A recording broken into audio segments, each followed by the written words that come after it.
دیں گے کہ پاکستان ایک اسلامی ملک ہے. پاکستان کا فوج کس قدر طاقت رکھتا ہے اور پاکستان کا عوام کس قدر طاقت رکھتا ہے. لیکن ہم مجبور ہیں ہم ہیں یا ہماری فوج ہے. اس حکومت کی آگے ہم مجبور ہیں اور انشاءاللہ وہ دن بھی آئے گا. انشاءاللہ ہم آپ کو ابھی ہمارے مجبوری کے تحت ہمارا صرف یہی ہاتھ میں ہے جو ہمارا یہ مذمت، یہ بھی ہمارا جہاد میں شامل ہے. جہاد کا بھی 3 طریقے، اگر طاقت ہے تو ان کو ہاتھ سے روکو. حضور پاک صلی اللہ علیہ وسلم نے فرمایا اگر اتنا بھی طاقت نہیں ہے تو اس کو زبان سے روکو. اب تو ہمارا زبان کھلا ہوا ہے. ہم کہتے ہیں اسرائیل کو کہ اپنا جارحیت ختم کرو.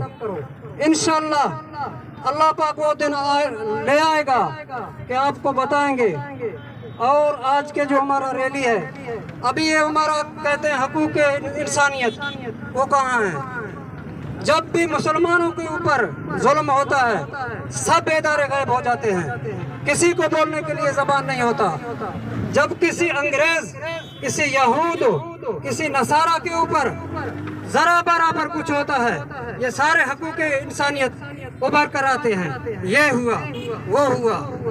ہمارا حضور صلی اللہ علیہ وسلم سچا، ہمارا قرآن مجید سچا، ہمارا ایمان ہے کہ یہود و نصارہ جیسے مولوی صاحب نے بتایا کہ ہمارا دوست نہیں بنتے.